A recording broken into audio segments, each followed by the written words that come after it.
हमारी आज की कहानी है कर्म। हर दिन एक भिखारी एक दरवाजे के पास आकर भीख मांगता था और घर का मालिक हमेशा घर के बाहर आते ही उसे देखकर फिर ही जाया करता था। और कई बार वह उसके लिए गालियां भी बकता। वो कहता कि तू जिंदा ही क्यों है, पूरी जिंदगी ऐसे ही भीख मांगेगा क्या, धरती का बोझ क्यों बना बैठा है। और कभी कभी उस भिखारी को गुस्से में वह धक्का भी मार दिया करता।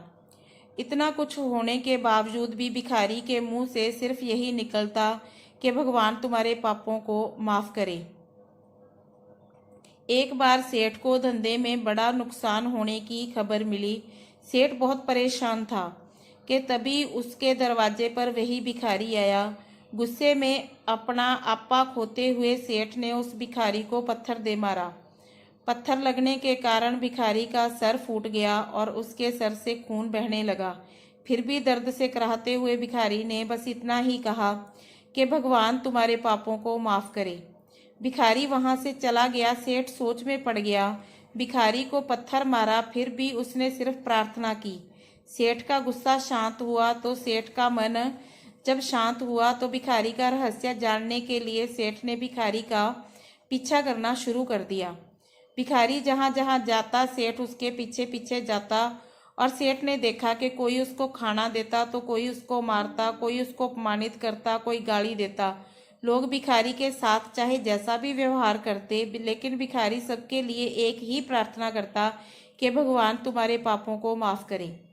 अब रात होने को आई थी। भिखारी अपने घर जाने के लिए लौटा। वो अपने घर पहुंच गया, लेकिन सेठ अब भी उसका पीछा कर ही रहा था। एक पुरानी टूटी हुई खटिया पर एक बूढ़ी औरत लेटी हुई थी जो काफी कमजोर और बीमार लग रही थी। वह भिखारी की पत्नी थी। अपने पति को वापस आता देखकर वह खाट से उठ खड़ी हुई। पत्नी ने अपने पति के भीख वाले कटोरे में देखा, उसमें सिर्फ आधी बासी रोटी थी।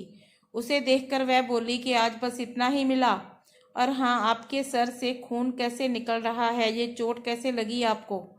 बूढ़ा भिखारी बोला, आज बस इतना ही मिला, किसी ने कुछ दिया ही नहीं, सबने गालियां ही दी और एक ने तो पत्थर भी फेंका और मेरा सर फट गया।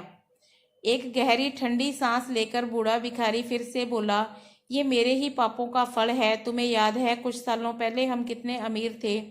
क्या कुछ नहीं था हमारे पास हर चीज जरूरत से ज्यादा ही थी, लेकिन हमने कभी भी दान पुण्य नहीं किया।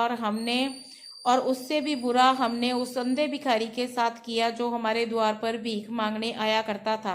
बूढ़ी पत्नी की आंखों में आंसू आ गए। वह बोली, हाँ, हम उस बेचारे अंधे के साथ बहुत बुरा करते थे, उसका अपमान करते थे, उसे खाने के लिए रोटी की जगह कागज दे दिया करते थे, उसका मजाक भी उड़ाया करते और कभी कभी तो उसको मारा भी करते थे। मैंने कभी उसको रास्ता नहीं दिखाया। एक बार मैंने उसके मुंह पर मिट्टी भी फेंकी थी और वह हमेशा दुखी होकर यही कहता कि भगवान तुम्हें तुम्हारे किए की सजा जरूर देगा, भगवान तुम्हारे पापों की सजा तुम्हें जरूर देगा। ये श्राप सच हुआ और हम इस दुख भरी जिंदगी में आ गए। भिखारी बोला, हाँ, उसका श्राप सच हुआ, इसलिए मैं किसी को भी बद्दुआ नहीं देता। चाहे मेरे साथ कोई कैसा भी बर्ताव करे, मैं हमेशा उसके लिए प्रार्थना ही करता हूँ। मैं नहीं चाहता कि कोई भी हमारे जैसी जिंदगी का अनुभव करे, किसी को भी हमारे जैसे दुखों का सामना करना पड़े। वो नहीं जानते कि वह कितना बड़ा पाप कर रहे हैं, इसलिए अनजाने में हुए पाप की ऐसी सजा कभी किसी को मिले, मैं नहीं चाहता। सेठ वहीं पर छुपकर ये सारी बातें सुन रहा था। अब उसे सब कुछ समझ में आ गया। भिखारी और उसकी पत्नी ने प्यादी रोटी मिल बांट कर खाई और भगवान को धन्यवाद बोलकर सो गए। अगले दिन बड़ा भिखारी फिर से भीख मांगने गया। सेठ के घर के पास आते ही सेठ ने पहले से गर्म रोटी और उसके लिए निकाल के रखी हुई थी। उसे देते हुए सेठ विनम्रता से बोला, माफ कर दीजिए बाबा, उससे बहुत बड़ी गलती हो गई है। बूढ़ा भिखारी बोला, भगवान तेरा भला करे।